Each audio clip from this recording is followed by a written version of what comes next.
What's going on, guys? MDLP from the Battle Axe, the Strongman Gym in Miami, where strength is everything. Making a video, obviously. I don't know why I keep saying that shit like after 2 fucking years. Anyway, I overheard some people talking the other day. Um, well, I won't tell you what sport they do, but they were mentioning the fact of benching and its overall, I guess, damage to mobility. And, this is one of those positions where a lot of sports actually that you need shoulders, like baseball, rugby, football, anything really, your shoulders are super valuable. CrossFit, obviously strongman, everything. And why benching is so important. They were saying that they never bench due to the lack of, or because they'll lose mobility. It makes them so tight that they're worried of losing mobility for their sport. And by their sport, I mean CrossFit. And why I think this is important. I'll make this video for everyone, actually, because everyone should be fucking benching. If you're not benching, there's something wrong. And I'll explain why it's best to my ability and with realistic perspectives. I'm not going to get too crazy warlock talk and talk a bunch of bullshit. So I'll tell you from the perspective of myself and my clientele.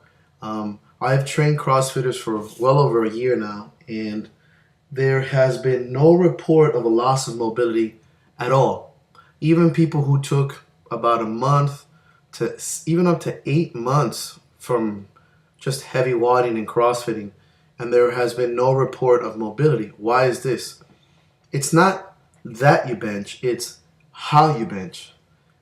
Just like strength training, just like I make videos about strength training. It's not necessarily strength training, it's how you strength train.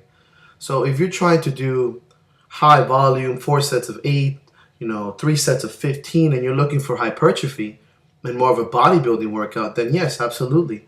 You will gain lots of muscle mass and general just hypertrophy and growth, and that's going to make it a little bit more difficult for you to get in a clean position. Why do I have bad mobility? Because I never had it.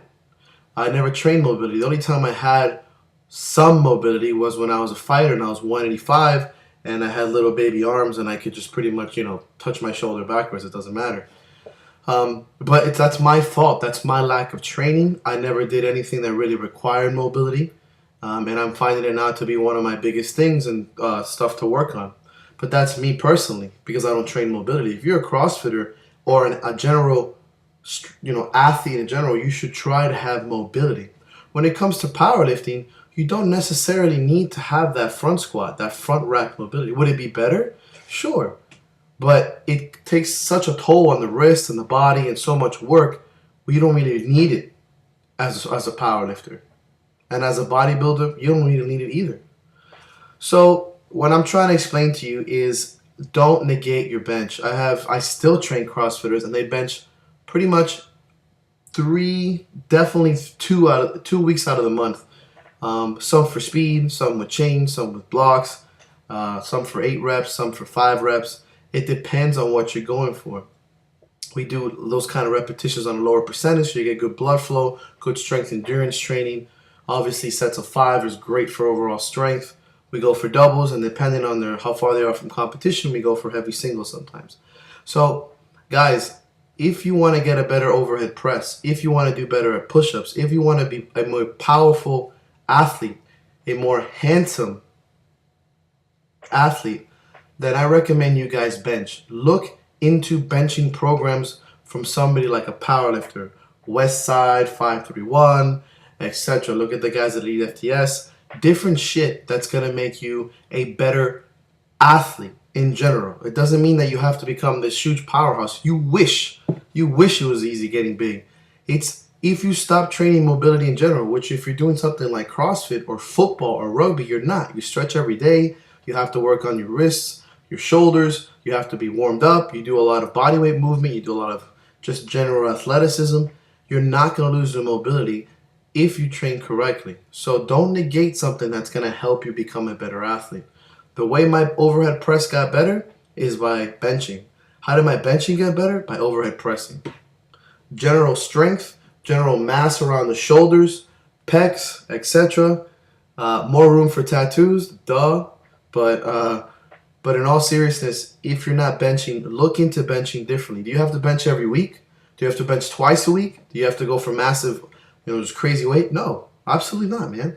You should write a program that helps you become a better athlete. So look into sets of 3, about 75-30%. Look into reverse band training, so you're overloaded and your body still is getting assistance. Look into the slingshot. Look into board pressing. There's a lot of ways to bench than just sitting there with the classic elbows out like this, like you're just Ronnie Coleman just getting massive. Look into different forms, turning the elbows in, etc. Think about all this stuff. And if you're not benching, you're really making a big mistake. So take your notes. Ask proper strength coaches about different kind of movements that you can include into your training to make you better. You're not going to fucking lose your mobility. Please. And if you lose your mobility, it's because you're not training mobility, and that's your fault as an athlete. Like, it's my fault that I can't do that shit. So, guys, hope this helps, because I always make videos to try and help, despite the fact that I'm talking about myself. So, cheers, and thanks.